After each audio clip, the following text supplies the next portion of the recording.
এই হ্যালো, শুনতে পাচ্ছ আমাকে? জি স্যার। হ্যাঁ, আমাকে শোনা যায়? জি স্যার, শুনতেছি। জি স্যার, শোনা যাচ্ছে। তোমরা কত ব্যাচ জানো এমবিবিএস?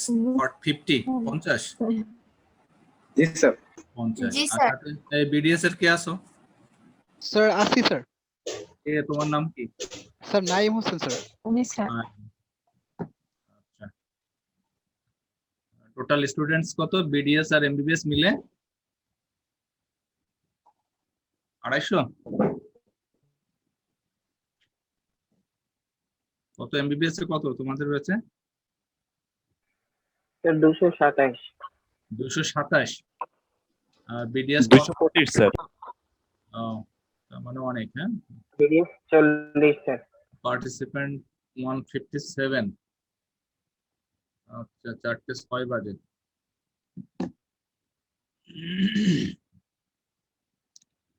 আচ্ছা শোনো, 2 ব্যাচ নেওয়ার উদ্দেশ্য হচ্ছে যে বিডিএস এর যে সিলেবাস আছে আমার সাথে ওদের এবং থার্ড ইয়ারের কিছু সিলেবাস মিলে গেছে।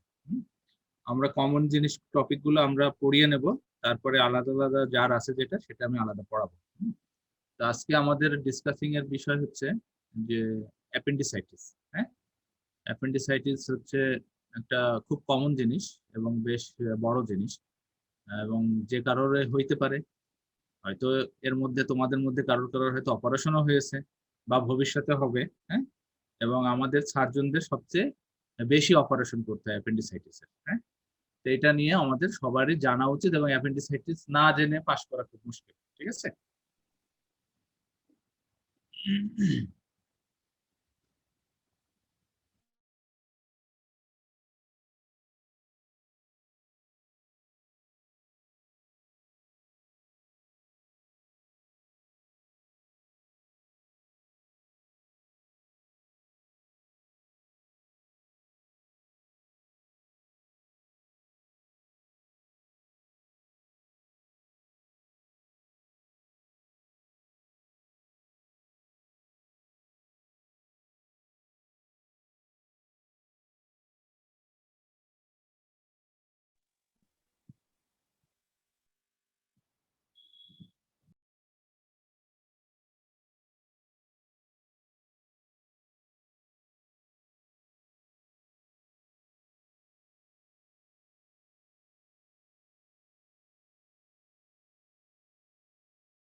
স্যার আদাব স্যার। স্যার আপনার আনমিউট হয়ে গেছে মেবি। বলো। আচ্ছা আমরা এখন শুরু করি। হ্যাঁ, ঠিক আছে। অ্যাপেন্ডিসাইটিস অ্যাপেন্ডিসাইটিস সম্পর্কে জানতে গেলে আমাদের একটু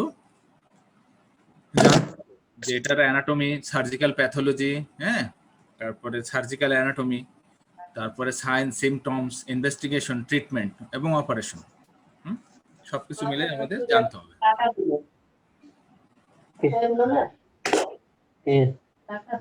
শোনা যায়?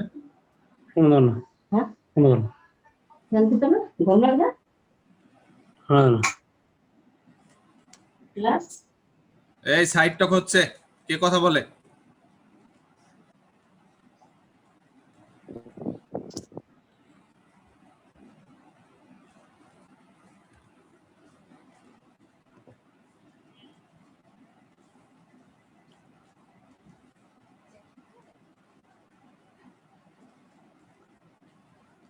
একবার আসলো এখানে।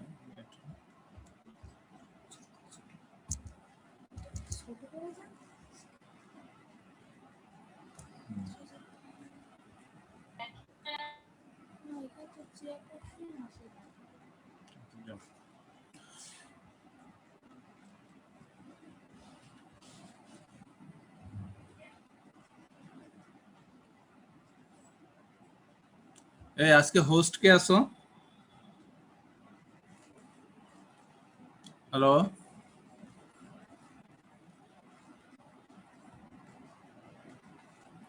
এই শোনা যাচ্ছে আমার কথা? জি স্যার। আজকে হোস্ট কে তোমাদের মধ্যে?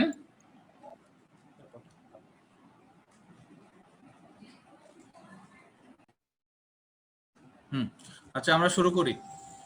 দেখো, the vermiform appendix is present only in humans. ঠিক আছে? এই অ্যাপেন্ডিক্সটা কিন্তু তুমি সবার ক্ষেত্রে পাবা না।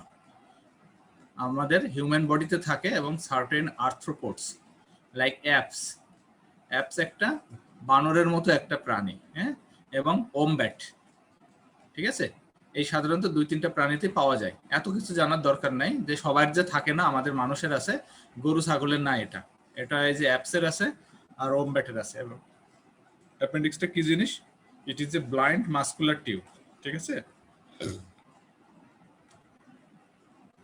আমরা তোমাদের এখানে স্লাইডে যে দেখাবো সব বই থেকে নেয়া। ওকে? এবং রেফারেন্স বই হচ্ছে নাম্বার 1 বেইলি এন্ড লাভস, অতএব সবকিছু তোলার দরকার নেই, তোমরা বইতেও পেয়ে যাবে। আর কিছু কিছু যেগুলো আছে কনসাইজ করে লেখা আছে ওগুলো আমি বলবো যে এগুলো তুলে রাখো, ঠিক আছে? সব ডিসকাশন তোমাদের তোলার দরকার নেই। আচ্ছা, এটা একটু জাস্ট শর্ট হিস্ট্রি, অ্যাপেন্ডিক্সটা কিভাবে আসছে। At birth the appendix is short and broad, ছোট থাকে এবং মোটা থাকে, and its junction with the caecum, এটা কোথায় থাকে? সিকামের সাথে লাগা থাকে। তোমরা অ্যানাটমি খুবই ভালো জানো, এটা নিয়ে নতুন করে তোমাদের বলার কিছু নাই। But differential growth of the caecum produces the typical tubular structure by about the age of 2 years। 2 বছর যখন বয়স হয় বাচ্চাদের, তখন একটা টিপিক্যাল স্ট্রাকচার হয়ে যায় অ্যাপেন্ডিক্সের। হ্যাঁ, আচ্ছা। Continued growth of the cecum commonly rotates the appendix into a retrocecal but intraperitoneal position। এখন তোমাকে যদি ধরা হয় যে অ্যাপেন্ডিক্সটা ইন্ট্রাপেরিটোনিয়াল না রেট্রোপেরিটোনিয়াল না এক্সট্রাপেরিটোনিয়াল অর্গান, তাহলে কি বলবা? স্যার ইন্টারপেরিটোনিয়াল। ইন্ট্রাপেরিটোনিয়াল। আচ্ছা, এখানে রেট্রোসিক্যাল কথাটা আসছে এই কারণে যে এটার পজিশন, অ্যাকর্ডিং টু পজিশন বিভিন্ন ভেরিয়েশন আছে। রেট্রোসিক্যাল, তারপরে তোমার pelvic, pre ileal, post ileal, এরকম কিছু পজিশন আছে। পজিশনের উপর ভিত্তি করে অ্যাপেন্ডিসাইটিসের তোমার সাইন সিমটমসও কিছু ভ্যারি করে, এই জন্য বলা হচ্ছে রেট্রোসিক্যালটা মোস্ট কমন। তাহলে অ্যাপেন্ডিক্স ইন্ট্রাপেরিটোনিয়াল একটা অর্গান, হ্যাঁ, এটুকু জানতে হবে। এই দেখো তোমাদের যে বলা হয়েছিল যে রেট্রোসিক্যাল, এইটা রেট্রোসিক্যাল, এটা রেট্রোসিক্যাল এবং এটা মোস্ট কমন। আর কি আছে? Preileal, post ileal, pelvic, subcaecal, হ্যাঁ, এরকম অনেকগুলো পজিশন থেকে, এবং this position depends on the tip of the appendix. It is not with the associated with base of the appendix, কারণ base of the appendix is fixed. কথা পরিষ্কার? টিপটা সাধারণত এদিক ওদিক আমাদের সরে থাকে।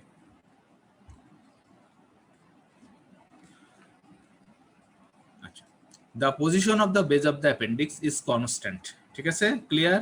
আমরা যেটা বলেছি যে টিপটা সাধারণত ভ্যারিয়েশন হয় কিন্তু বেসটা কনস্ট্যান্ট। আচ্ছা, being found at the confluence of the 3 tenia coli of the cecum which fuse to form the outer longitudinal muscle coat of the appendix। তাহলে কি বুঝলা? এটার মানে কি বুঝলা বলো?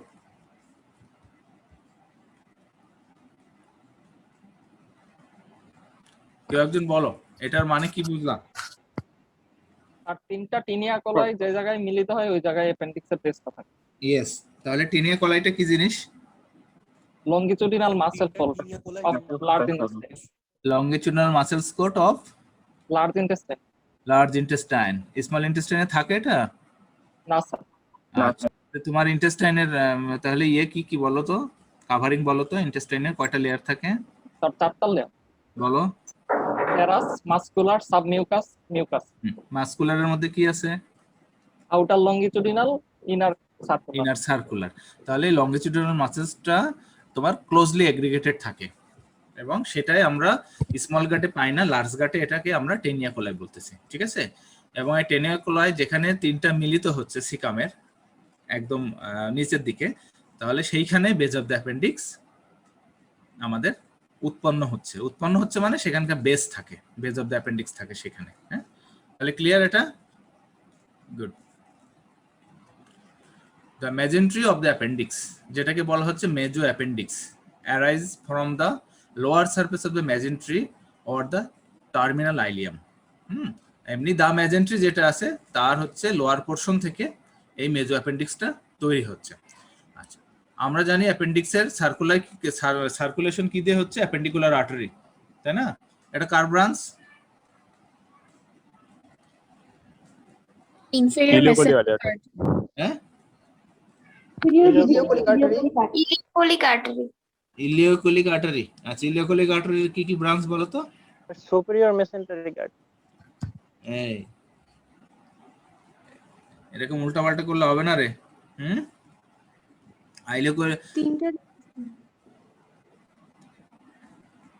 আচ্ছা, আইলিওকোলিক আর্টারি কে বলছো? সুপিরিয়র মেজেন্ট্রিক আর্টারির কিছু ব্রাঞ্চ দিচ্ছে, তাই না? তার মধ্যে একটা ব্রাঞ্চ হচ্ছে আইলিওকোলিক আর্টারি, আইলিয়াম এবং সিকামকে দিচ্ছে, ঠিক আছে? টার্মিনাল আইলিয়াম, সিকাম, এবং এখান থেকেই ওঠে। হ্যাঁ, সুপিরিয়র মেজেন্ট্রিক আর্টারি সরাসরি বলা যাবে না এখানে। appendicular artery, a branch of the lower division of the ileocholic artery, passes behind the terminal ileum to enter the major appendix, a short distance from the base of the appendix. তাহলে আমাদের ileocholic artery যেটা উঠছে superior mesenteric artery থেকে, সেখান থেকে আমাদের appendicular artery উঠছে এবং এটা মেজর অ্যাপেন্ডিক্সের মধ্যে ঢুকে এটা আমাদের অ্যাপেন্ডিক্সকে সাপ্লাই দিচ্ছে এবং this is a kind of end artery. এটা জানো এন্ড আর্টারি বোঝো কি জিনিস? স্যার একটা মাত্রই মানে ব্লাড হ্যাঁ, ভেসেল এটা কোলাটারাল সার্কুলেশন নাই এটার সাথে, হ্যাঁ ঠিক আছে। তো কোনো কারণে যদি এটা থ্রোম্বোসিস হয়ে যায় বা ব্লক হয়ে যায় তাহলে ওই রেসপেক্টিভ যে অর্গান যেটাকে সাপ্লাই দেয় সেটা গ্যাংগ্রিন হয়ে যাবে। An accessory appendicular artery may be present, but in most people, the appendicular artery is an end artery. তাহলে আমরা যেটা বললাম appendicular artery হচ্ছে end artery. Thrombosis of which result in necrosis of the appendix. ঠিক আছে, যদি আমাদের ওই ব্লাড ভেসেলসটা থ্রোম্বোসিস হয়, থ্রোম্বোসিস মিন্স ব্লাড ক্লট হয়ে বন্ধ হয়ে যাচ্ছে, দ্যাট ইজ কল্ড থ্রোম্বাস। এটা যদি হয় তাহলে সেই অ্যাপেন্ডিক্সের অ্যাপেন্ডিকুলার আর্টারিটা বন্ধ হয়ে যাবে, সাপ্লাইং যে এরিয়া ভার্মিফর্ম অ্যাপেন্ডিক্স সেটা আর সাপ্লাই থাকবে না, ফলে কি হবে সেই অংশটা গ্যাংগ্রিন হয়ে যাবে, that is called gangrenous appendicitis. হ্যাঁ, এটা খুব খারাপ জিনিস। 4, 6 or more lymphatic channel traverses the major appendix to empty into the ileocecal lymph nodes. হ্যাঁ, এটার সাথে যে আমাদের লিম্ফেটিক্স ড্রেনেজ থাকে এটা সেটাই বোঝাচ্ছে। এগুলো তোমাদের সব পড়া জিনিস, অ্যানাটমি তোমরা আমার চেয়ে ভালো জানো, রিসেন্ট পড়ে আসছো, থার্ড ইয়ারের তোমরা, অতএব এটা নিয়ে খুব বেশি কথা বলার নাই। আচ্ছা, acute appendicitis is the most common cause of an acute abdomen in young adults. Acute abdomen কি জিনিস তোমরা জানো?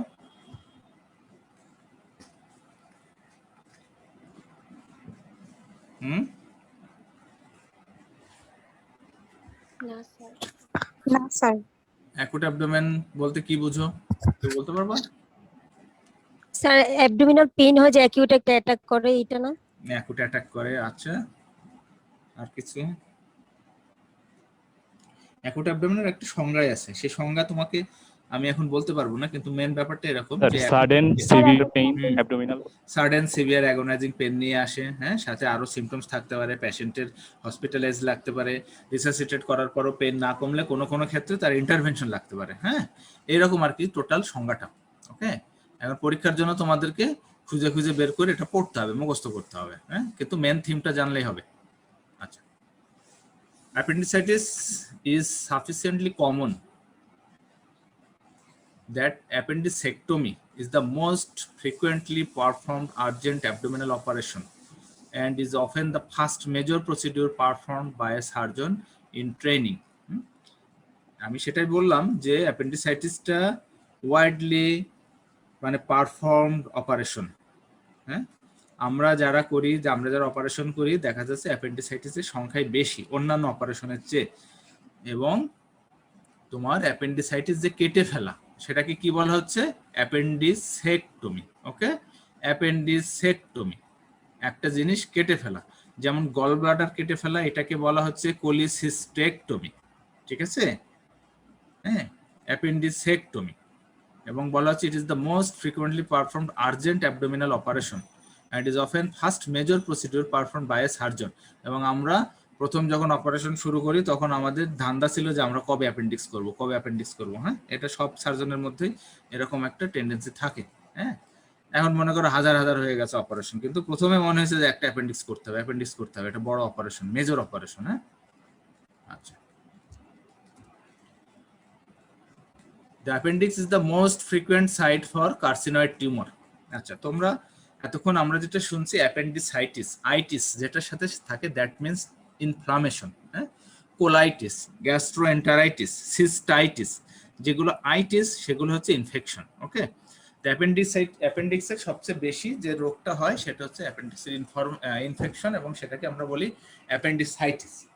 আরো যে কিছু হইতে পারে না এমন না, কিন্তু বেশ রেয়ার। অ্যাপেন্ডিক্সের একটা টিউমারও হইতে পারে, সেই টিউমারকে বলা হয় কার্সিনয়েড টিউমার। এখানে সেই কথাটা বলা হচ্ছে যে appendix is the most frequent site for carcinoid tumour which may present with appendicitis due to occlusion of the appendiceal lumen. মনে করো একটা রোগী আমাদের কাছে আসছে অ্যাপেন্ডিক্সের ব্যথা নিয়ে। অ্যাপেন্ডিসাইটিস হয়েছে, ওকে। অ্যাপেন্ডিসাইটিস হতে গেলে কিছু ফ্যাক্টর লাগে, যেমন ব্যাকটেরিয়াল ইনফেকশন, অথবা যদি ফিকোলিথ দিয়ে অ্যাপেন্ডিক্সের লুমেনটা যদি বন্ধ হয়ে যায়, তাহলে লুমেনের মধ্যে যে সিক্রেশনগুলো থাকে সেগুলো আর বাইরে বেরিয়ে আসতে পারে না, ফলে প্রেশার বাড়বে, ইনফেকশন হবে, ব্যথা হবে। আর কি থাকে, মনে করো সিকামের সাথে অ্যাপেন্ডিক্সটা লাগানো, একটা সিকামে একটা টিউমার হয়েছে, সেই টিউমারটা বড় হইতে হইতে হইতে হইতে অ্যাপেন্ডিক্সের যে বেস সেই লুমেনটা ইনভলভ করে গেল, ফলে সেই লুমেনটা বন্ধ হয়ে গেল। আলটিমেটলি তার কি হবে, সেই পেশেন্ট কিন্তু আমাদের কাছে আসবে অ্যাপেন্ডিসাইটিস নিয়ে, কিন্তু মেন কারণ কিন্তু তার হচ্ছে টিউমার, ঠিক আছে? অতএব যদি বুড়ো মানুষ আমাদের কাছে, যদি বয়স্ক মানুষ আসে অ্যাপেন্ডিসাইটিসের ব্যথা নিয়ে, তাহলে আমরা একটু অন্যরকম চিন্তা করব। অ্যাডাল্ট আসলে বা ইয়াং এজে আসলে আমরা সরাসরি ধরে নিতে পারি যে এর হয়তো অন্য কোনো প্রবলেম নাই, কিন্তু 40, 50, 60 বছর বয়সে যদি কেউ অ্যাপেন্ডিসাইটিস নিয়ে আসে, তাহলে আমরা একটু অন্যরকম চিন্তা করতে বাধ্য হই, কারণ ইনভেরিয়েবলি আমরা পাই যে সিকাল গ্রোথ বা টিউবারকুলোসিস বা কার্সিনোয়েড টিউমার, সেটা লুমেন বন্ধ হয়ে অ্যাপেন্ডিসাইটিস হয়েছে।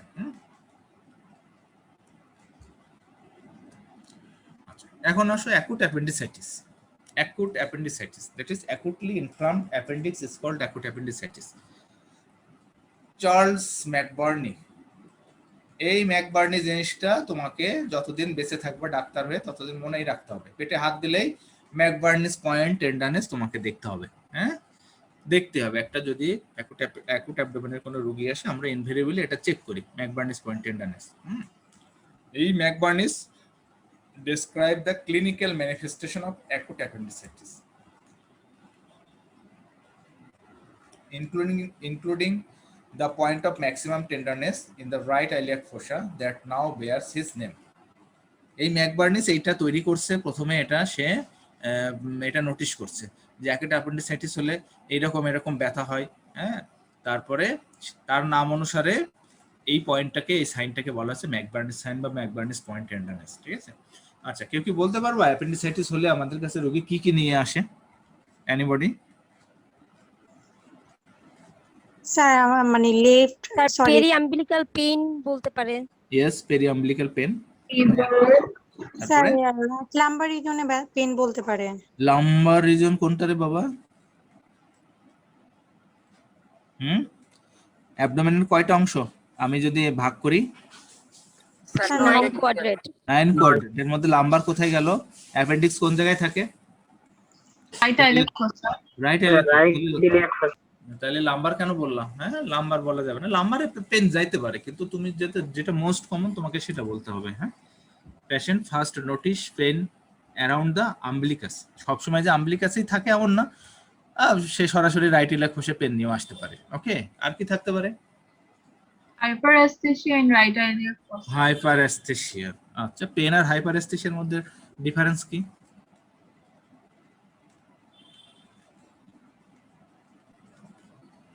আচ্ছা, আর কি থাকে? ফিভার থাকতে পারে। তার ফিভার থাকতে পারে, আর low ভমিটিং fever। করতে পারে। ওকে, ফিভার থাকতে পারে। Anything else? Vomiting. Sir vomiting. Nausea. Yes, nausea, vomiting. হ্যাঁ, মোস্ট কমন যেগুলো নিয়ে আসে আমাদের কাছে, that is pain started at periumbilical region that shift to the right iliac fossa. Okay, তারপরে থাকে নৌসিয়া এবং ভমিটিং। ভমিটিং এর চেয়ে নৌসিয়াটা বেশি থাকে। ওকে, জ্বর থাকতে পারে, হ্যাঁ। আবার এমনও হতে পারে কারোর সারা পেটেই ব্যথা, একদম পুরো পেট ছড়িয়ে গেছে, সেটা আবার একটু খারাপ ভাবি, আমরা অন্যরকম জিনিস ভাবি, হ্যাঁ। আচ্ছা, এখন কেউ কি বলতে পারবা কেন, মানে why there is pain at periumbilical region? Sir nerve supply মানে সেগমেন্টাল ইনারভেশন। সেগমেন্টাল ইনারভেশন কত দিয়ে কোথায় হচ্ছে? থোরাসিক 10 কোথায় সাপ্লাই দিচ্ছে? আম্বিলিকাসের এদিকে স্কিনেও আম্বিলিকাসে সাপ্লাই দেয়, আবার স্যার আপনার ওই যে অ্যাপেন্ডিক্সও দেয়, তাই না? অ্যাপেন্ডিক্সও দেয়, এবং সেই যেহেতু 10 কি 9, 10, 11 না 8, 9, 10 কত অ্যাপেন্ডিক্সে সাপ্লাই দেয় কোনটা? 10 আছে, থোরাসিক 10।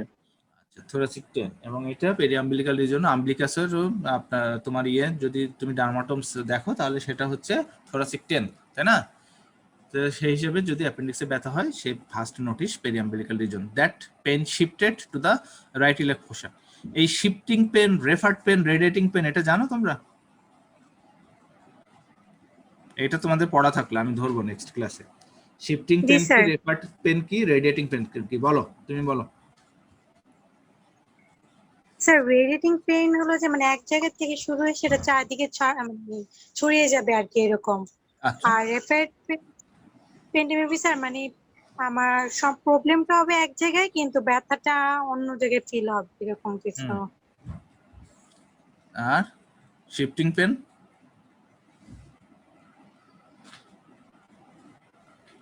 একটা পয়েন্টে ব্যথা শুরু করে বলো। পেইনটা যেখানে অরিজিনেট করবে ওখান থেকে শিফট করবে। শিফট করবে, তার মানে প্রথমে যেখানে বোঝা গেছে পেনটা সেখানে আর নাই, একদম পুরো নতুন জায়গায়, অন্য জায়গায় চলে গেছে। যেমন তুমি একটা রুমে আসো, সেই রুম শিফট করে পাশের রুমে চলে গেলাম, দ্যাট ইজ শিফটিং। হ্যাঁ, প্রথম স্থানের সাথে কোনো যোগাযোগ নাই। তাহলে অ্যাপেন্ডিসাইটিসের ক্ষেত্রে আমরা যে এটা ইউজ করব, যে টার্মটা ইউজ করব, দ্যাট ইজ শিফটিং পেন। হ্যাঁ, shifting pain, this is not radiating, this is not referred pain. Okay, this is shifting pain. Okay, the pain is shifted to the right iliac fossa. আচ্ছা, তাহলে এই যে ম্যাকবার্নিস, এই স্পেলিংটা তোমরা একটু মনে রাখবা। হ্যাঁ, এটা মনে রাখবা, এটা ধরে কিন্তু। হ্যাঁ, আচ্ছা, acute appendicitis is relatively rare in infants. ইনফ্যান্টসে রিলেটিভলি রেয়ার থাকে, আমরা প্রথমে বলেছি, কারণ অ্যাপেন্ডিক্সটা শর্ট এবং ওয়াইড থাকে। মুখটা যত বড় হবে তত অবস্ট্রাকশন কম হবে। Okay, and becomes increasingly common in childhood and early adult life, reaching a peak incidence in the teens and early 20s. Okay, তাহলে টিনেজার মানে 10 থেকে 25 মনে করো বেশি, এই ইনসিডেন্সটা বেশি হয় অ্যাপেন্ডিসাইটিসের। আচ্ছা, the incidence of appendicitis is equal among males and female before puberty. Pubertyর আগে মেল ফিমেলের same incidence. In teenager, the young adults, the female male ratio increases to 3:2 at the age of 25. Thereafter, the greater incidence in males decline. তার মানে সবকিছু মিলে ফিমেলদের বেশি হয়, মেলদের একটু কম হয়। ঠিক আছে, এগুলো তোলার দরকার নেই খুব বেশি।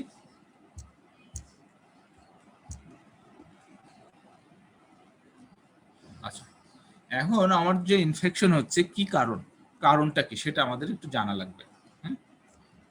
কারণটা না জানলে তো হবে না যে আমার কেন ইনফেকশন হচ্ছে। Number 1, decrease dietary fiber and increase consumption of the refined carbohydrates may be important.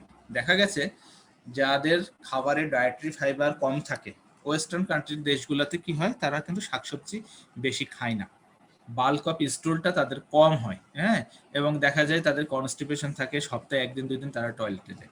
সেই সব ক্ষেত্রে অ্যাপেন্ডিসাইটিস হওয়ার চান্সটা বেশি থাকে। তারপরে 2 নম্বর বলা হচ্ছে, এই obstruction of the appendix lumen has been widely held to be important, and some form of luminal obstruction either by fecolith or a stricture and is found in the majority of the cases. এখানে যে কথা বলছে যে কোনো ভাবেই আমাদের অ্যাপেন্ডিক্সের যে লুমেনটা সেটা বন্ধ হয়ে যায়, এবং মোস্ট অফ দ্য কেসেস দেখা যায় যে ফিকোলিথ মানে একটা ছোট বলের মতো একটা পায়খানা, একটা ছোট্ট রাউন্ডেড পায়খানা, শক্ত ইনস্পাইসেটেড একটা স্টুলের টুকরা, যেটার মধ্যে ক্যালসিয়াম জমা হয়ে একটু শক্ত হয়, এবং সেটা যদি কোনোভাবে অ্যাপেন্ডিক্সের ওই লুমেনের মধ্যে ঢুকে যায়, তাহলে কি হয়, লুমেনটা বন্ধ করে যায়, ভিতরে যে সিক্রেশন সেগুলো জমতে থাকে, ওয়ালের উপর প্রেশার পড়ে, ব্যাকটেরিয়াল কলোনাইজেশন হয়, ব্যাকটেরিয়াল সারা অ্যাবডোমেনে ছড়িয়ে পড়ে, এবং আলটিমেটলি ব্যথা দেখা যায়। হ্যাঁ, সেইটাই, এবং সেই কথাটাই বলছে যে মোস্ট অফ দ্য কেসেস আমরা ফিকোলিথ পাই, আর কিছু কিছু ক্ষেত্রে স্ট্রিকচার হয়ে যদি বন্ধ হয়ে যায় তাহলে সেটাও আমরা পেতে পারি। এখন দেখো এখানে বলা আছে ফিকোলিথটা কি। Faecolith sometimes referred to as an appendicolith, অ্যাপেন্ডিকোলিথও বলা হয় অনেক সময়, is composed of inspissated faecal materials, calcium phosphate, bacteria and epithelium debris. Rarely a foreign body is incorporated into the mass. Okay, তাহলে ফিকোলিথ কি জিনিস এটা আমরা জানলাম, কেন এটা বন্ধ হচ্ছে সেটাও আমরা জানলাম, আরো কারণ আছে, আমরা সেটা পরের পেজে দেখি।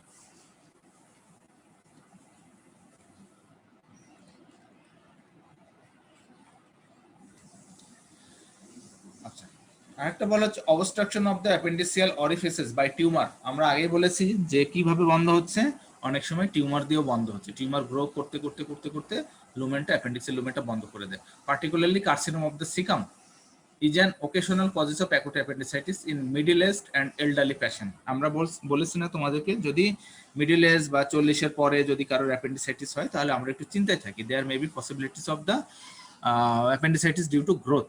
Growth means carcinoma, cancer. হ্যাঁ, এটার কারণে আমরা অনেক পাই। আচ্ছা, আর কি হচ্ছে intestinal parasites, particularly oxyuris vermicularis বা পিন ওয়ার্ম যেটাকে বলা হচ্ছে, can proliferate in the appendix and occlude the lumen. তাহলে আমাদের প্যারাসাইট দিয়ে হতে পারে, ইন্টেস্টিনাল প্যারাসাইট যেটা পিন ওয়ার্ম দিয়ে হতে পারে। আচ্ছা, number 5, appendicitis is clearly associated with bacterial proliferation within the appendix. No single organism is responsible. A mixed growth of aerobic and anaerobic organism is responsible for this. ঠিক আছে? আর একটা কি হয়, লিম্ফয়েড হাইপারপ্লেসিয়া হয়ে অনেক সময় হতে পারে। তাহলে মোটামুটি মোটা দাগে এই 3-4টি কথা, কিন্তু সবচেয়ে মোস্ট ইম্পর্টেন্ট কজেস হচ্ছে ফিকোলিথ, that causes luminal obstruction and causes appendicitis. Clear? Sir lymphoid hyperplasia কি? হ্যাঁ বলো। লিম্ফয়েড হাইপারপ্লাসিয়া এটা কি? লিম্ফয়েড হাইপারপ্লেসিয়া, আমাদের লিম্ফ নোড আছে না শরীরে অনেক, স্যার আমাদের সারা শরীরে যেখানে যেখানে ব্লাড সার্কুলেশন আছে সেই সব দিকেই লিম্ফয়েড সার্কুলেশন আছে। লিম্ফয়েড সার্কুলেশন নেই কোথায়? শুধু সিএনএস এ, তাই না? সেন্ট্রাল নার্ভাস সিস্টেমে নাই। হ্যাঁ, অতএব আমাদের পেটের মধ্যে প্রচুর লিম্ফ নোড আছে, প্যারাওটিক লিম্ফ নোড আছে, তারপরে মেজেন্ট্রিক লিম্ফ নোড আছে। ফলে তোমার এই লিম্ফ নোড গুলা যদি কোনো কারণে ইনফেকশন হয়ে ওই অ্যাপেন্ডিক্সের আশেপাশে বা সিকামের আশেপাশে লিম্ফ নোড ইনফেকশন হলেও অনেক সময় সেখান থেকে হাইপারপ্লাসিয়া হয়। লিম্ফ নোড হাইপারপ্লাসিয়া হলে দেখা যাচ্ছে লুমিনাল অবস্ট্রাকশন করতেছে, সেই কারণে অ্যাপেন্ডিসাইটিস হতে পারে। আর হচ্ছে শোনো, শুধু আমাদের এই যে মানে না, আমাদের অ্যাপেন্ডিক্সটা কি ইউজুয়ালি তো একটা লিম্ফয়েড অর্গান, যদিও জিআইটির সাথে, কিন্তু লিম্ফয়েড টিস্যু বেশি আছে না অ্যাপেন্ডিক্সের। হিস্টোলজি কি পড়ছো মনে পড়ে? প্রচুর ক্লিয়ার প্যাসেজ আছে। এখন ওই অ্যাপেন্ডিক্সের লুমেনের মধ্যে যে লিম্ফয়েড টিস্যুগুলো আছে সেগুলো যদি হাইপারপ্লেসিয়া হয় তাহলে লুমেনাল অবস্ট্রাকশন হবে। এখানে সেই কথাই বলা হয়েছে, হ্যাঁ, সারাউন্ডিংস না। ক্লিয়ার এবার? প্যাথোলজি, আমাদের কিভাবে এই ব্যথাটা উঠছে আমরা সেটা একটু দেখি। ওয়ান্স অবস্ট্রাকশন অকার্স, মনে করো কোনো কারণে আমার বেজ অফ দ্য অ্যাপেন্ডিক্স বা লুমেনটা বন্ধ হয়ে গেল, তাহলে কি হবে? Continued mucus secretion and inflammatory exudation increase, intraluminal pressure. আচ্ছা, continued mucus secretion and inflammatory exudation increase intraluminal pressure, obstructing lymphatic drainage. তাহলে প্রথমে আমাদের যদি লুমেনটা অবস্ট্রাকশন হয় তখন কি হয়, আমাদের যে মিউকাস মেমব্রেন আছে অ্যাপেন্ডিক্সে সেখান থেকে মিউকাস সিক্রেশন তো হতেই আছে, এটা তো আর বন্ধ হবে না। এবং ইনফ্লামেটরি এক্সুডেটস যেটা কি করছে, increase intraluminal pressure. Intraluminal pressure যখনই বাড়তেছে তখনই অবস্ট্রাক্টিং দ্য লিম্ফেটিক ড্রেনেজ, তখন লিম্ফেটিক ড্রেনেজটা প্রথমে বন্ধ হচ্ছে। এরপরে কি হচ্ছে, oedema and mucosal ulceration develop with bacterial translocation of the submucosa. যখন এটা বন্ধ হয়ে যাচ্ছে, একটা স্ট্যাসিস হয়ে যাচ্ছে। স্ট্যাসিস হলে আমরা লার্জ গার্ড তো আমরা জানি প্রচুর অর্গানিজম থাকে, জীবাণু থাকে, তাহলে সেই জীবাণুটা ওখানে ট্রান্সলোকেশন হচ্ছে, ট্রান্সলোকেশন হয়ে সাবমিউকোজা ইনফেকশন হচ্ছে। আচ্ছা, ইফ দ্য কন্ডিশন প্রোগ্রেস, এখন আমার এইটা নিয়ে আসলো, এখান থেকে যদি আরো প্রোগ্রেস হতে থাকে তাহলে further distension of the appendix. Lumen তো বন্ধই আছে, ইনফেকশন হচ্ছে। ইনফেকশন হলে আমরা কি জানি যে একটা জায়গায় ইনফেকশন হলে সেখানে রুবোর, কলর, ডলর, টিউমার, হ্যাঁ, আরো ফুলে যায়, আরো ইডেমা হয়, ফলে এই জিনিসটা আরো অ্যাগ্রাভেট করে। Further distension of the appendix may causes the venous obstruction. প্রথমে লিম্ফেটিক অবস্ট্রাকশন হয়েছে, ইনফেকশন হয়েছে, আরো ফুলছে, পরে ভেনাস অবস্ট্রাকশন হচ্ছে, and ischaemia of the appendix 1। ঠিক আছে, ভেনাস অবস্ট্রাকশন হচ্ছে। ভেনাস অবস্ট্রাকশন আরো যদি বাড়ে তখন কি হয়, অ্যাপেন্ডিকুলার আর্টারির উপরে চাপ পড়বে, তার অ্যাপেন্ডিকুলার আর্টারি এবং যে ওয়ালের যে সাপ্লাইং যে ভ্যাসেলস সেটার উপরে চাপ পড়বে, ফলে কি হবে, আমার ব্লাড সার্কুলেশন কমে যাবে। ব্লাড সার্কুলেশন কমলে প্রথমে কি ইসকেমিয়া থেকেও যদি আরো বাড়ে তখন কি হবে, সেটা গ্যাংগ্রিন বা নেক্রোসিস হয়ে যাবে। ঠিক আছে, with ischaemia bacterial invasion occurs through the muscularis propria and submucosa producing the acute appendicitis. এগুলো কিন্তু একদম বেইল্যান্ড ল্যাবে আছে, তোমরা তুলতে পারলে তোলো, আর পড়তে চাইলে বেইল্যান্ড ল্যাব ধরে ধরে পড়বা, একদম এই কথাগুলোই লেখা আছে।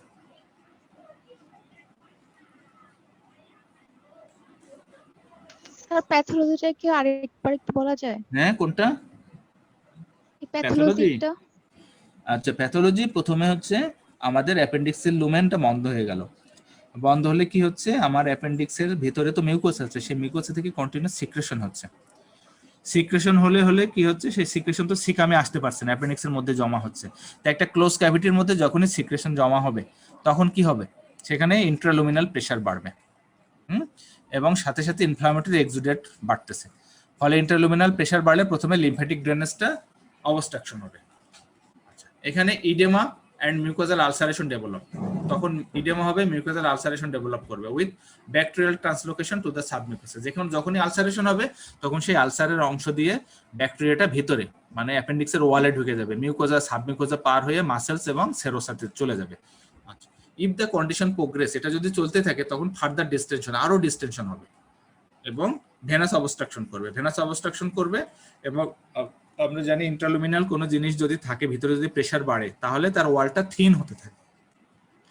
তখন এই কারণে কি হচ্ছে, তার ভাস্কুলার সাপ্লাই, ভেনাস ড্রেন কমে যাচ্ছে, অ্যাজ ওয়েল অ্যাজ তার আর্টেরিয়াল সাপ্লাই কমে যাবে। আর্টেরিয়াল সাপ্লাই কমে গেলে প্রথমে কি হবে, ইস্কেমিয়া হবে। পরবর্তীতে কি হয়, ইস্কেমিয়া যদি আরো প্রসিড করে সেটা গ্যাংগ্রিন হয়ে যাবে। Okay, finally ischaemic necrosis of the appendix wall produces the gangrenous appendicitis. এই তোমরা একটা টার্ম শুনছো, এই যে ইস্কেমিয়া আর গ্যাংগ্রিন, এই জিনিসটা তোমাদের একটু ক্লিয়ার হইতে হবে। মায়োকার্ডিয়াল ইনফ্রাকশন নাম শুনছো তোমরা? জি স্যার। জি স্যার। আচ্ছা, অ্যানজাইনা পেক্টোরিসের নাম শুনছো? জি জি স্যার। স্যার। তাহলে দুটোর মধ্যে ডিফারেন্সটা কি? স্যার মায়োকার্ডিয়াল ইনফেকশন হচ্ছিল মাসলটা নেক্রোসিস হয়ে যাবে, একদম আর পচে যাবে অ্যানজাইনা ওই পেক্টোরিস অংশটা। Chest pain. Yes, this is Acute chest একটা pain. chest This is hungry for the oxygen. হ্যাঁ, hungry for the oxygen. যদি ভাস্কুলার ওয়াল ন্যারো হয়ে সেখানে রক্ত চলাচল কম হচ্ছে, রক্ত চলাচল কম হওয়া মানে সেখানে আমার নিউট্রিশন কম যাচ্ছে, অক্সিজেন কম যাচ্ছে, ক্রাইং। হ্যাঁ, কিন্তু তুমি এই অবস্থা থেকে যদি ইমপ্রুভ করতে পারো তাহলে ওই জায়গাটার পচবে না, কিন্তু ওটা যদি ফার্দার ডিটোরেট করে একদম যদি রক্ত চলাচল না থাকে তাহলে অংশটা পচে যাবে, দ্যাট ইজ কল্ড গ্যাংগ্রিন। তাহলে মানে ইস্কেমিয়া ভালো, গ্যাংগ্রিন খারাপ। ওকে, কথা বোঝা গেছে? তাহলে আমরা আগে ইস্কেমিয়া হয়েছে, finally ischaemic necrosis of the appendix wall produces the gangrenous appendicitis. Ischemia থেকেই গ্যাংগ্রিনাস হচ্ছে। Okay, with free bacterial contamination of the peritoneal cavity. এখন যদি ওয়াল গ্যাংগ্রিন হয়ে যায়, গ্যাংগ্রিন হয়ে যাওয়া মানে একদম স্ল্যাপ আউট হয়ে যাওয়া, তখন কি হয়, সেই ওয়াল দিয়ে পুরো ব্যাকটেরিয়া, অ্যাপেন্ডিক্সের লুমেনের মধ্যে যে ব্যাকটেরিয়া ছিল সেইটা কি হচ্ছে, পুরো আমাদের পেটের মধ্যে ছড়িয়ে যাচ্ছে, দ্যাট ইজ কল্ড পেরিটোনাইটিস।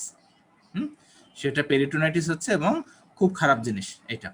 আচ্ছা, alternatively the greater omentum and lobes of the small bowel become adherent to the inflamed appendix, walling of the spread of peritoneal contamination and resulting in a phlegmonous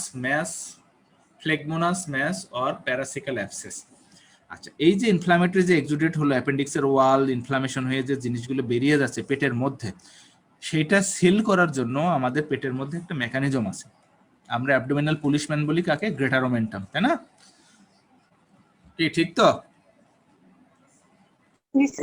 আচ্ছা, এখন প্রথমে কি করবে, এই জিনিসটাকে control করার জন্য, এই যাতে ছড়িয়ে না পড়ে, আগেই আসবে গ্রেটার ওমেন্টাম আসবে। গ্রেটার ওমেন্টাম চেষ্টা করবে যে এই জিনিসটাকে আমি ধরে রাখবো একদম, হ্যাঁ, একটা কাঁথা মুড়ি দেওয়ার মতো অবস্থায় তারা চেষ্টা করবে। তারপরে যদি না হয় তখন কি হবে, টার্মিনাল আইলিয়াম, সিকাম, অন্যান্য গাটের অংশ এসে কি করবে, এটাকে একটা সিল করার চেষ্টা করবে যাতে এই ইনফেকশনটা আমার সারা পেটে ছড়িয়ে না পড়ে। অনেক সময় সেটাও পারে না, হ্যাঁ, একদম পুরো সারা পেটে ছড়িয়ে পড়ে। সেটাকে বলা হচ্ছে ফ্লেগমোনাস ম্যাস অর প্যারাসিক্যাল অ্যাবসেস। ফ্লেগমোনাস ম্যাস এটাকে আমরা অনেক সময় অ্যাপেন্ডিকুলার লাম্প বলি। হ্যাঁ, একটা লাম্পই একটা স্ট্যাটাস, যেটা মানে আশেপাশের যে গার্ডগুলো আসে সাথে গ্রেটার ওমেন্টাম থাকে, তো seal to confine the infection. ইনফেকশনটাকে কনফাইন করার জন্য এই একটা ওয়ালিং বলা হয়েছে এখানে, যে একটা ওয়াল তৈরি করে। ওকে, it is the potential for diffuse peritonitis that is the great threat of acute appendicitis. তাহলে diffuse peritonitis যদি হয়, অ্যাপেন্ডিক্স ফেটে সারা পেটে যদি ইনফেকশন ছড়িয়ে পড়ে, সেটা খুবই খুবই বাজে জিনিস। এবং এমনও হয়েছে এই ডিফিউজ পেরিটোনাইটিস থেকে লোকজন মারাও গেছে, এমনও হয়েছে, এবং ইনভেরিয়েবল এটা হয়। অতএব অ্যাপেন্ডিক্সের ব্যথা হলে এটা খুব সহজভাবে নেয়ার উপায় নাই। ওকে, এটা থেকে অনেক অনেক কমপ্লিকেশন হতে পারে। Peritonitis occur as a result of free migration of bacteria through an ischemic appendicular wall, frank perforation of a gangrenous appendix, or delayed perforation of an appendix abscess. বোঝা গেছে? এই পেরিটোনাইটিসটা হচ্ছে কেন? ব্যাকটেরিয়াল মাইগ্রেশন হচ্ছে through the যে inflamed appendix ওয়াল সেইটা দিয়ে, অথবা ইসকেমিক অ্যাপেন্ডিসাইটিস যেটা ফেটে যাচ্ছে, অথবা যে পুসটা হয়েছে সেই পুসটা ফেটে গিয়ে সারা পেটে ছড়িয়ে যাচ্ছে, এই কারণে পেরিটোনাইটিসটা হয়।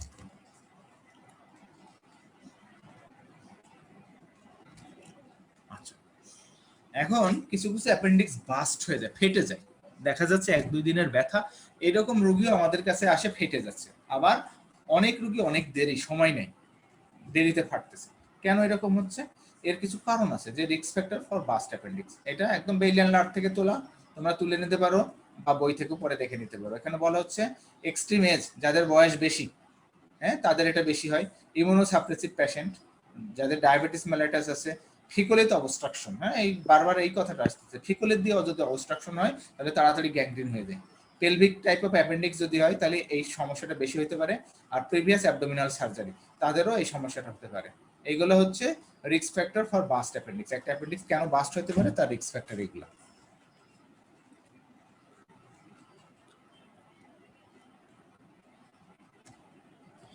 আচ্ছা, এখন একটা রোগী আসলো আমাদের কাছে, আমরা কিভাবে ডায়াগনোসিস করি?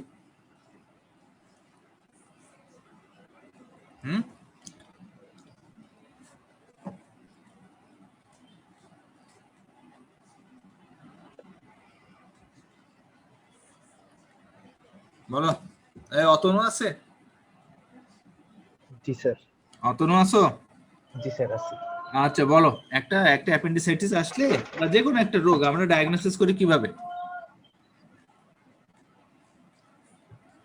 স্যার ঠিক জানি না এটা। আচ্ছা, স্যার প্রথমে তো হিস্ট্রি নিতে হবে। বলো বলো। স্যার প্রথমে তো হিস্ট্রি নিতে হবে। Yes. নেক্সট। আচ্ছা, তোমাদের যেহেতু ওয়ার্ড হয়নি, ওয়ার্ড কি হয়েছে? ওয়ার্ড তো হয়নি, না স্যার। ওয়ার্ডের কোনো কানেকশন নাই। আচ্ছা আচ্ছা, দেখো তাহলে আমরা প্রথমে কি করি, একটা জিনিসের যে কোনো একটা রোগের আমরা হিস্ট্রি নিই। একটা অ্যাপেন্ডিসাইটিসের রোগী যদি আসে আমাদের কাছে, বলে পেটে ব্যথা, আমরা তাকে জিজ্ঞেস করি ভাই তোমার ব্যথাটা কত দিনের? 1 নম্বর, যে কি সমস্যা এবং কত দিনের, ডিউরেশন, হ্যাঁ কমপ্লেন্টস উইথ ডিউরেশন, এটা তোমাকে জানতে হবে। 1 দিন, 2 দিন, 5 দিন, 7 দিন, যাই হোক বলতে হবে তাকে।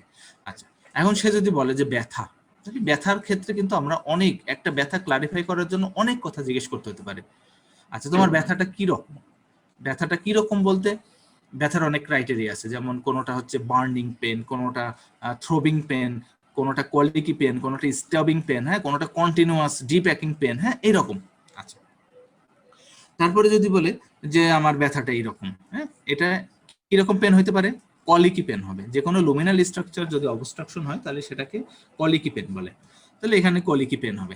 এখন তারপরে তুমি জিজ্ঞেস করতে পারো যে ভাই ব্যথাটা তোমার যে হলো এটা কি সারাক্ষণ থাকে না মাঝে মধ্যে আসে আবার চলে যায়? হ্যাঁ, তার মানে intermittent pen.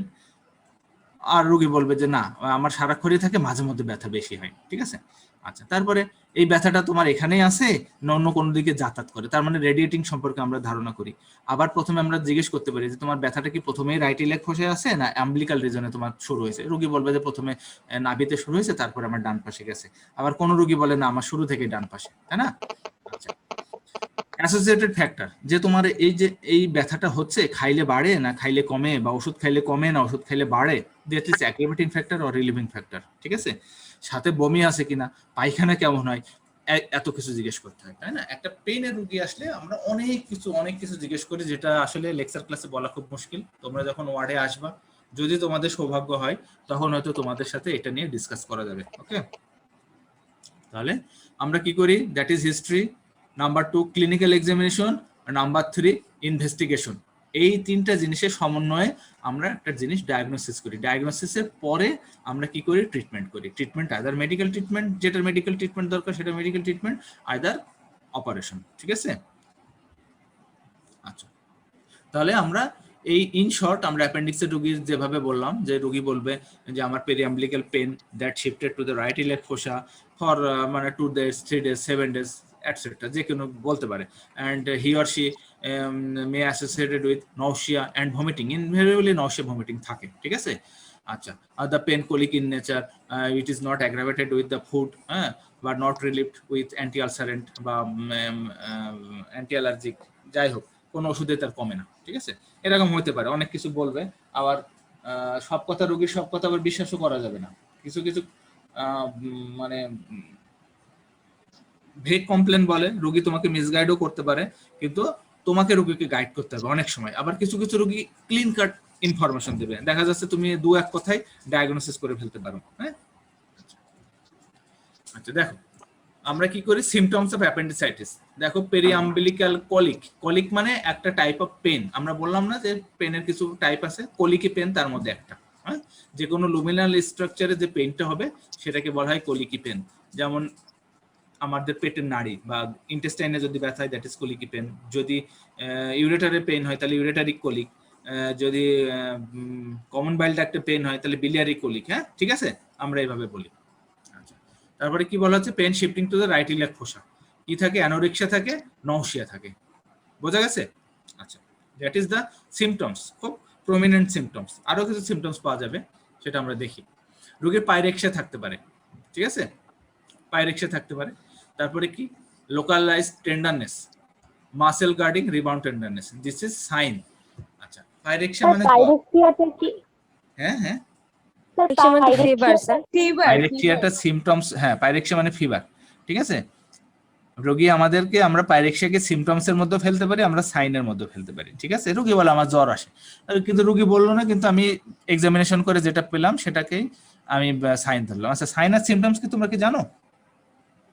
What is sign, what is sign হচ্ছে ডক্টর যেটা দেখে ওটা সাইন, আর রোগী যেটা এসে আমাদেরকে বলবে সেটা সিমটম। Yes, good. আচ্ছা তোমরা শোনো, তোমাদের তো ওয়ার্ড হয় না, তোমরা সার্জারির যেটা আমরা ফলো করি ওয়ার্ডে, সেটা হচ্ছে এস দাস, আছে তোমাদের? এস দাস অথবা নরমান ব্রাউজ, আর মেডিসিনে হাসিসন। তোমরা এইগুলো নিজেরা নিজেরা একটু পড়ো, উপায় নেই তো, কিছু করার নাই, তোমাদের একটু পড়তে হবে, পড়লে কিছু জিনিস তোমরা অন্তত আন্দাজ করতে পারবো। তাহলে সাইন সিমটম সম্পর্কে কি আমরা সেটা জানলাম। সিমটমস ওই সাইন হচ্ছে পাইরেক্সিয়া আমরা পাবো, লোকালাইজ টেন্ডারনেস, আমরা হাত দিলে ব্যথা পাবো। মাসেল গার্ডিং, মাসেল গার্ডিং মানে আমি ব্যথার জায়গায় যদি হাত দিই তাহলে পেশেন্ট অটোমেটিক মাসেলসটা শক্ত করে ফেলবে। আর হচ্ছে রিবাউন্ড টেন্ডারনেস, রিবাউন্ড টেন্ডারনেসটা কি, রাইট ইলিয়াক ফোসা আমি যদি প্রেস করি, প্রেস করার পরে যদি ছেড়ে দিই তখন রোগীটা ব্যথা পাবে, দ্যাট ইজ রিবাউন্ড টেন্ডারনেস। বুঝতে পারছো? এইটাকে বলা হচ্ছে রিবাউন্ড টেন্ডারনেস। আমি হাত দিয়ে চাপ দিলাম, চাপ দিলে সে অল্প অল্প ব্যথা পাবে, কিন্তু আমি যখন সাডেন রিলিজ অফ প্রেসার তখন পেশেন্ট বেশি ব্যথা পাবে, that is the rebound tenderness. আচ্ছা, আর কি কি সাইন পাই আমরা? এই সাইনগুলো তোমাদের লাগবে পরীক্ষার সময়, তোমাদেরকে হয়তো জিজ্ঞেস করা হবে যে পয়েন্টিং সাইন কি, রফসিং সাইন কি, সোয়াস সাইন কি, অপারেটর সাইন কি। হ্যাঁ, কিন্তু এই দুটো লাগবে, pointing sign, Rovsing sign, McBurney's point tenderness যেটা, বা রিবাউন্ড টেন্ডারনেস, এই তিনটা খুবই জরুরি। Rebound tenderness, pointing sign, Rovsing sign.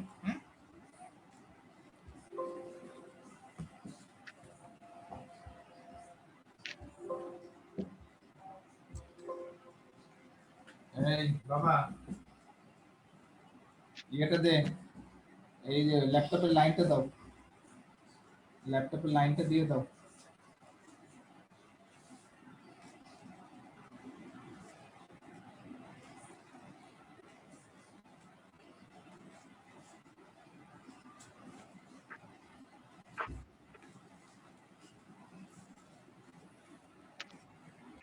ল্যাপটপের লাইনটা দাও।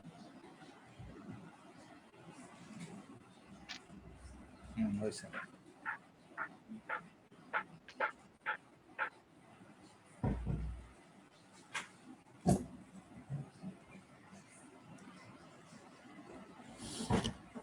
আচ্ছা, পয়েন্টিং সাইন বলতে যে রোগী একটা পয়েন্ট নির্দেশ করবে যে আমার এইখানেই ব্যথা। আমরা বলি যে আপনি আঙুল দিয়ে দেখান কোন জায়গায় ব্যথা। হ্যাঁ, কোন রোগী বলে হাত দিয়ে দেখায় যে সারা পেটে ব্যথা, তো পুরো তল পেটে ব্যথা।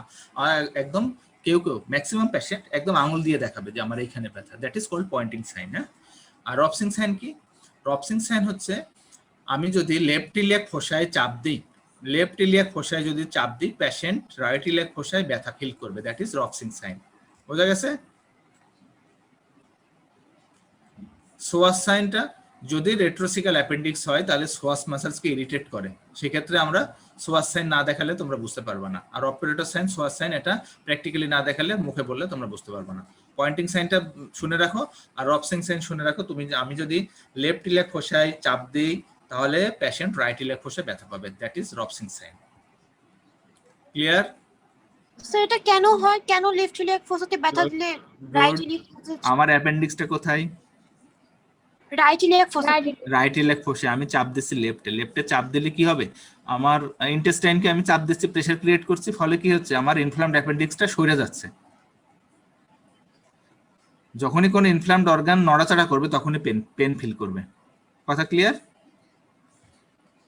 আমি রাইট ইলিয়াক ফোসায় চাপ দিচ্ছি, চাপ দেওয়ার ফলে কি হচ্ছে, এই প্রেসারের কারণে ইন্টেস্টাইন স্কুইজ হচ্ছে এবং ডান পাশে যে অ্যাপেন্ডিক্সটা আছে সেটা একটু নড়াচড়া করতেছে। কথা বুঝছো? এই নড়াচড়া করতে আমি বাম পাশে চাপ দিচ্ছি, এই কারণে ডান পাশে নড়াচড়া করছে, এবং অ্যাপেন্ডিক্স কোনো ইনফ্লামড অর্গান যখন নড়াচড়া করে তখন তুমি ব্যথা পাবা। ওকে, ক্লিয়ার? এই দিস ইজ রবসিং সাইন। আচ্ছা, কিছু এটিপিক্যাল প্রেজেন্টেশন আছে, তার মধ্যে একটা যে সাইলেন্ট অ্যাপেন্ডিক্স। সাইলেন্ট অ্যাপেন্ডিক্স মানে অ্যাপেন্ডিসাইটিস, কিন্তু তোমার কোনো পেটে চাপ দিয়ে তুমি ব্যথা বা কোনো সাইন তুমি পাচ্ছ না। কথা বুঝতে পারছো? আমার অ্যাপেন্ডিসাইটিস হয়েছে, পেশেন্ট তোমার কাছে আসছে ব্যথা নিয়ে, পেশেন্ট বলে আমার পেটে ব্যথা স্যার, বমি হচ্ছে, কিন্তু আমি পেটে হাত দিয়ে সে বলে না স্যার ওরকম তো ব্যথা পাই না। That is silent appendix. There is pathology, but মানে আমি বা তুমি এটা খুঁজে পাচ্ছি না। কেন, কিভাবে হইতে পারে? আচ্ছা, এটা পারবা না তোমরা।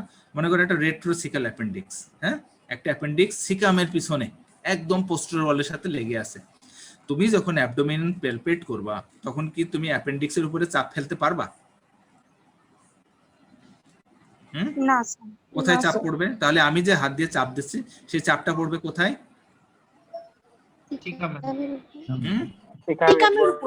ইয়েস, সিকামের উপরে। তো সিকাম একটা বড় একটা মাসকুলার টিউব এবং ওর মধ্যে গ্যাস আছে, ওর মধ্যে ফ্লুইড আছে।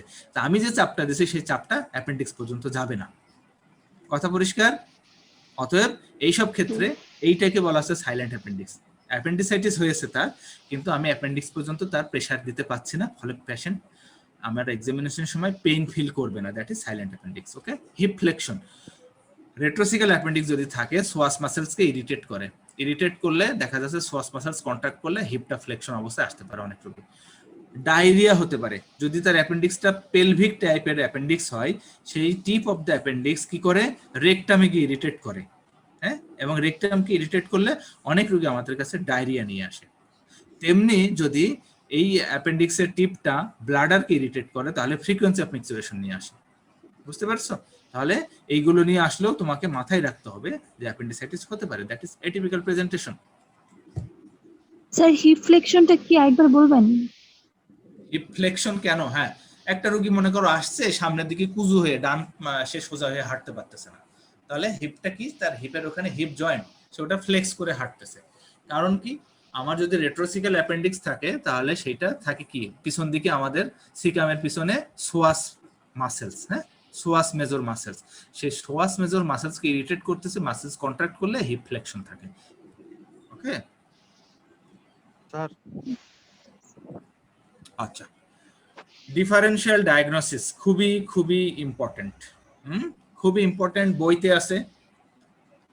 চিলড্রেনদের ক্ষেত্রে কি কি ডিফারেনশিয়াল ডায়াগনোসিস হতে পারে, অ্যাডাল্টদের ক্ষেত্রে কি করে হতে পারে, অ্যাডাল্ট মেলের ক্ষেত্রে, ফিমেলের ক্ষেত্রে কি কি আসতে পারে, এবং বৃদ্ধ মানুষের ক্ষেত্রে কি কি আসতে পারে, এটা সুন্দর করে ঠান্ডা মাথায় তোমাদেরকে পড়তে হবে। ঠিক আছে? কমন কিছু জিনিস আমরা সবার ক্ষেত্রেই পাই, হ্যাঁ, যেমন ইউরেটারি কলিক, রাইট ইউরেটারি স্টোন নিয়ে বা ইউরিনারি ট্র্যাক্ট ইনফেকশন নিয়ে আমাদের কাছে প্রচুর রোগী আসে এবং একই রকম ব্যথা থাকে অ্যাপেন্ডিসাইটিসের মতোই। এটা আমরা খুব পাই। ফিমেল রোগী আসলে আমরা অবশ্যই তার ফেলোপিয়ান টিউব এবং ওভারির প্যাথোলজি আমাদের এক্সক্লুড করতে হবে, অবশ্যই। এবং সে প্রেগনেন্ট কিনা, একটোপিক প্রেগন্যান্সির অনেক পেশেন্ট আছে আমাদের কাছে অ্যাপেন্ডিসাইটিসের মতো করে। ওকে, এই জিনিসগুলো আমাদের মাথায় রাখতে হবে। তারপরে বুড়া মানুষের ক্ষেত্রে আমরা যারা একটু বয়স্ক মানুষ তাদের ক্ষেত্রে কি কি দেখতে পারি, তাদের ক্ষেত্রে যে কার্সিনোমা, হ্যাঁ, colonic carcinoma, intestinal obstruction, diverticulitis, এই জিনিসগুলো আমাদের মাথায় থাকতে হবে। তাহলে তোমরা যখন এটা পড়বা, এই যে বাচ্চাদের ক্ষেত্রে কি কি, gastroenteritis, মেজেন্ট্রিক অ্যাডেনাইটিস, মিকেলস diverticulitis, ইন্টারসাসেপশন, হেনেক স্কলেন purpura, lobar pneumonia, এই জিনিসগুলা হইতে পারে। অ্যাডাল্টের ক্ষেত্রে পলিসিস্টাইটিসের পেনও অনেক সময় অ্যাপেন্ডিসাইটিসের মতো মনে হতে পারে, কিন্তু এর মধ্যে দেয়া নেই। প্যানক্রিয়াটাইটিস, টর্শন অফ টেস্টিস, হ্যাঁ, rectus sheath haematoma, ureteric colic, ruptured peptic ulcer, হ্যাঁ, তারপরে রিজিওনাল এন্টারাইটিস, এন্টারাইটিস মানে এন্টারোকলাইটিস আর কি। অ্যাডাল্ট ফিমেল মিটেলমার্স ডিজিজ, এটা কি বলতে পারবা কেউ? মিটেলমার্স ডিজিজ মেয়েরা কেউ পারবা?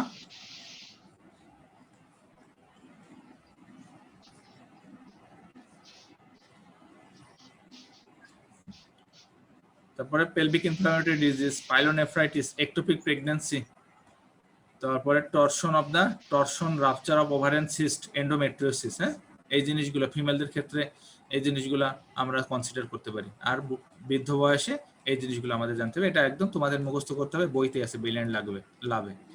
এই কেউ বলবা? হ্যাঁ স্যার, বলো মিডলমার্স ডিজিজটা কি স্যার? কি? হ্যাঁ, আমি সেটাই জানতে চাইছিলাম।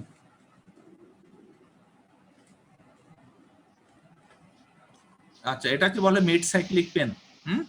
মিডলমার্স ডিজিজটা ফিমেলদের কি হয়, মনে করো মেনস্ট্রুয়েশন হওয়ার পরে তার ওভুলেশন যে হয় 14 বা 15 ডেজের যে ওভুলেশন হয়, ওভুলেশন হলে কি হয়, ওভারির সারফেস থেকে ওভামটা তো বের হয়ে যায়, তখন ওইখানে একটা পেন হয়, হ্যাঁ, দ্যাট ইজ মিডলমার্স ডিজিজ। এবং এটা ডান পাশে যদি হয়, ওই সময় ওইবার ওভুলেশনটা যদি ডান পাশে হয় তো মনে হয় যে অ্যাপেন্ডিসাইটিসের মতো pain. Okay, that is Mittelschmerz disease. আচ্ছা, ইনভেস্টিগেশন কি করব আমরা?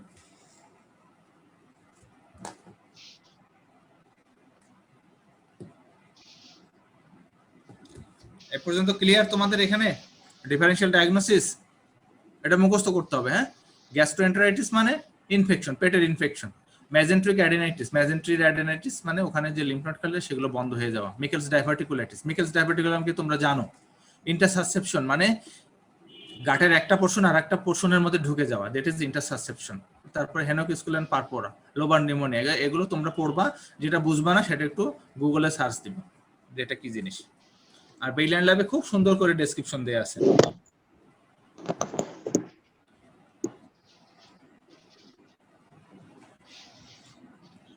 আচ্ছা, এখন দেখো আমরা কোন পর্যন্ত গেলাম। একটা জিনিস ডায়াগনোসিস করতে গেলে আমরা হিস্ট্রি, ক্লিনিক্যাল এক্সামিনেশন, ইনভেস্টিগেশন করে ডায়াগনোসিস করি, তাই না?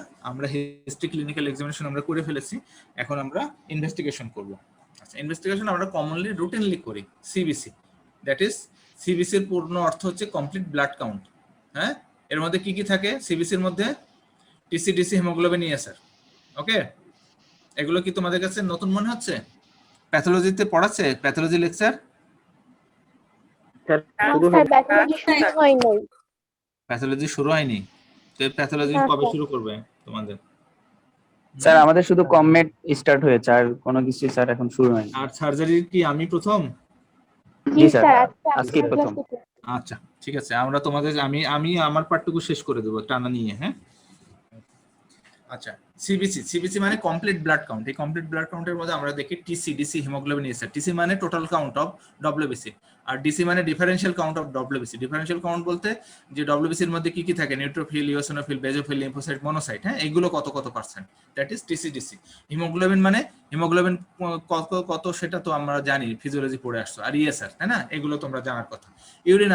ইউরিন আরএমই, আরএমই এর অর্থ হচ্ছে routine and microscopical examination, routine and microscopical examination, RME. Okay, এতে কি পেতে পারি আমরা?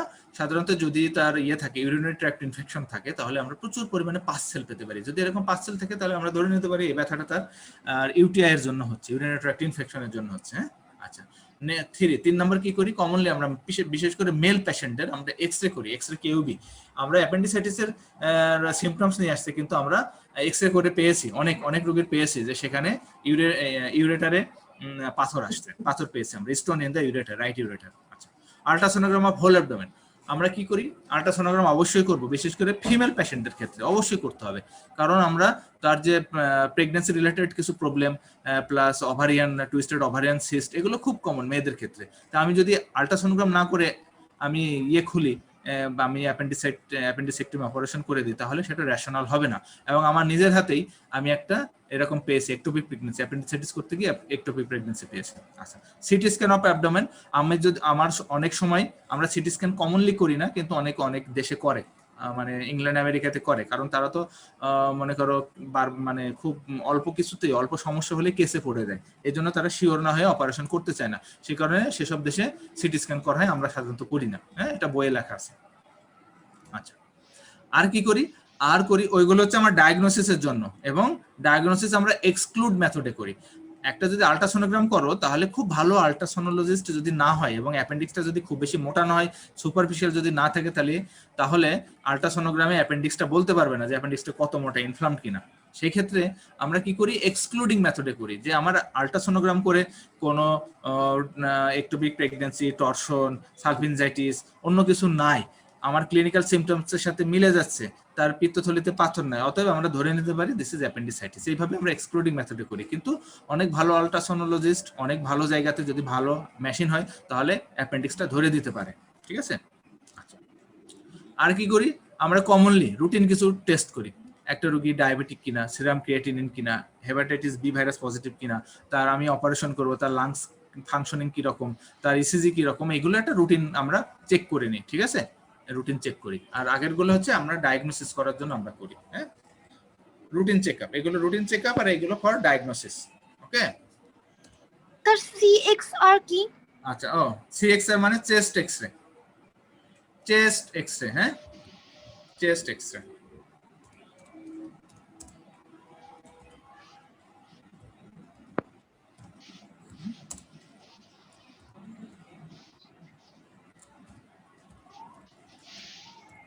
ঠিক আছে? ইসিজি তো জানো, হ্যাঁ, ইলেকট্রোকার্ডিওগ্রাম। ওকে, আরবিএস মানে কি জানো? Random blood sugar. Random blood sugar. আচ্ছা, তোমাদের কোনো কনফিউশন থাকলে সরাসরি বলবো আমাকে। আচ্ছা, এটা হচ্ছে একদম এই যে বেইলেন ল্যাবের একটা এইভাবে দেয়ার আছে বইতে। হ্যাঁ, যে রুটিন, যে full blood count, urine analysis, selective কিছু করা আছে, pregnancy test, urea and electrolytes, supine abdominal radiograph, ultrasound, হ্যাঁ, contrast enhance abdominal pelvic computed tomography. Computed tomography মানে সিটি স্ক্যান।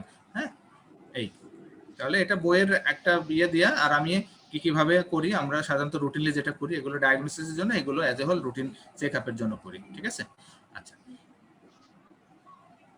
অ্যালভারাডো স্কোর, আমরা যে ডায়াগনোসিস করি, ডায়াগনোসিস করতে গেলে অ্যালভারাডো নামে একজন বিজ্ঞানী, সে এরকম করছে কিছু জিনিস, এটা বইতে আছে, তোমরা একটু দেখে নিবা। আজকে আমরা এই পর্যন্ত শেষ করছি। ঠিক আছে? আমরা আর এক লেকচারে অ্যাপেন্ডিসাইটিসটা শেষ করে দিব। অ্যাপেন্ডিসাইটিসের আমরা ডায়াগনোসিস প্রায় শেষের দিকে, তারপরে ট্রিটমেন্ট, অপারেশন প্রসিডিউর, লেয়ার টেয়ার কিভাবে কি করা যায়, সেগুলো আমরা নেক্সট ক্লাসে বলবো। ঠিক আছে?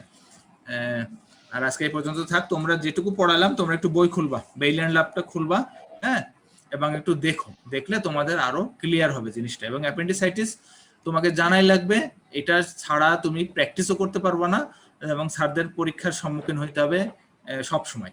অতএব এটা ভালো করে পড়বা তোমরা, যেহেতু অন্যান্য ক্লাস কম হচ্ছে, তোমরা এটার পিছনে একটু সময় দাও, শেষ করে ফেলো পড়ে। ওকে স্যার, আমরা কি স্লাইড গুলো পেতে পারি? স্লাইড গুলো তোমরা করে নিবা, এগুলো স্ক্রিনশট দিয়ে নিবা তোমরা।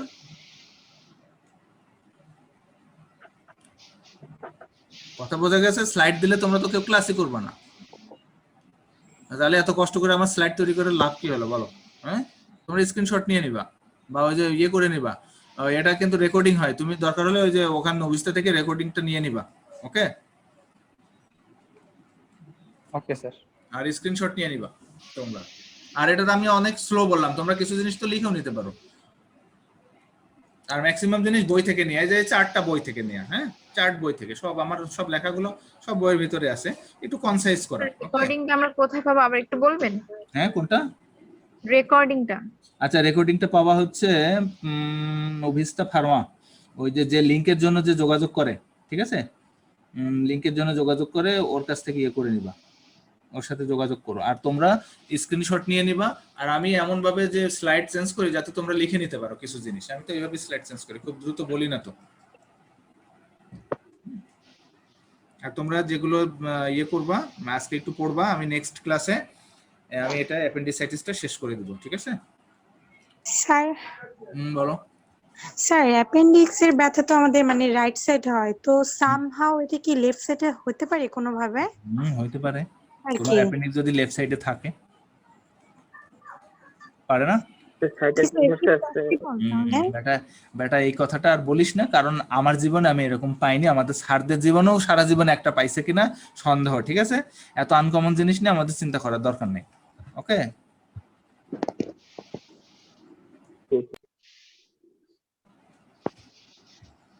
আর কোনো কোশ্চেন কারোর? স্যার অ্যাপেন্ডিসাইটিস অপারেশন করার আগে এইচবিএস, এজি, তারপর চেস্ট এক্স-রে, ইসিজি এগুলো কেন করা লাগবে?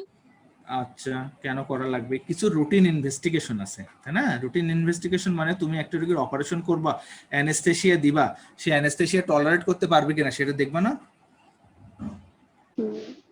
দেখবা কিনা? জি স্যার, জি স্যার। তার মনে করো সেই রোগীটার অ্যাজমা আছে বা তার চেস্টে একটা লিশন আছে, সে জানেই না, তুমি অপারেশন করলে, টেবিলে মারা গেল, তোমার ভাঙচুর হলো, ক্লিনিক ভাঙচুর হলো, তোমার নামে ইয়েতে আসলো, তাহলে কি হবে? ব্যাপারটা খারাপ হবে না ভালো হবে? বা একটা রোগী সাইলেন্ট এমআই আছে, সে জানেই না তার ইসকেমিক হার্ট ডিজিজ আছে, তুমি ইসিজি করলা না।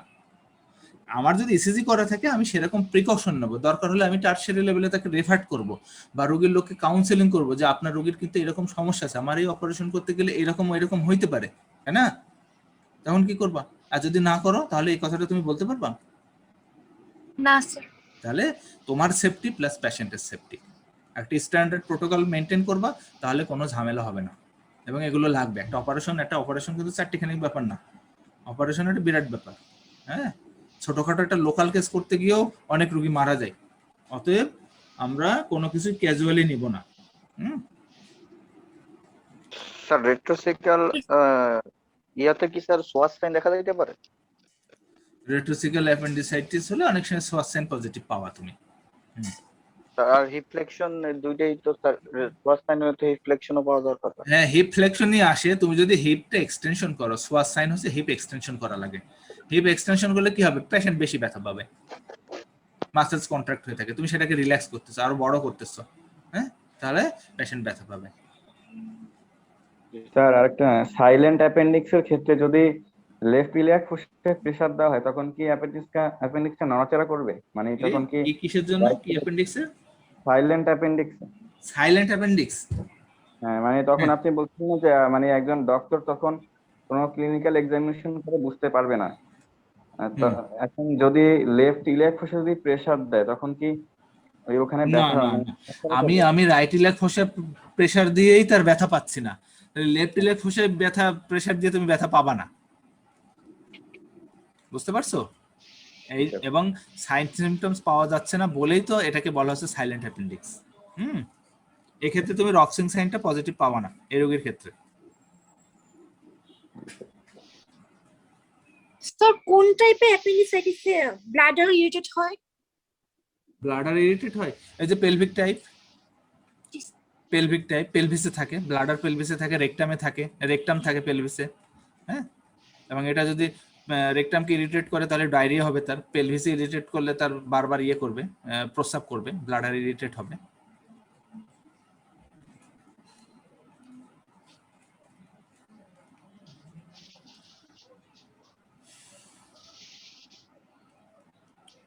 তো ঠিক আছে,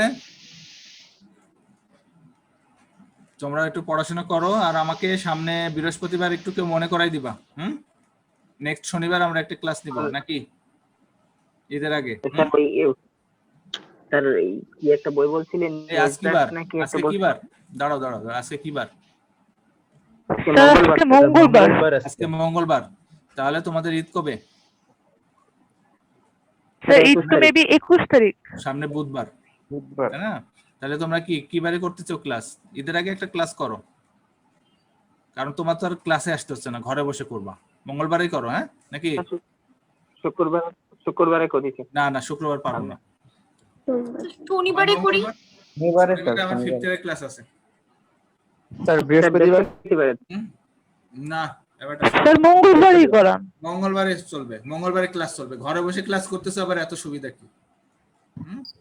মঙ্গলবার স্যার মঙ্গলবার কি সেম টাইমে হবে? মঙ্গলবার এই টাইমে, কারণ অফিস থাকে না, দুটো আমার বাসায় জি আসতে স্যার। 2:30 3টা বেজে যায়। হ্যাঁ, তো জি এই স্যার, টাইম জি। ছাড়া তো পারবো ওকে না। হুম। Okay sir.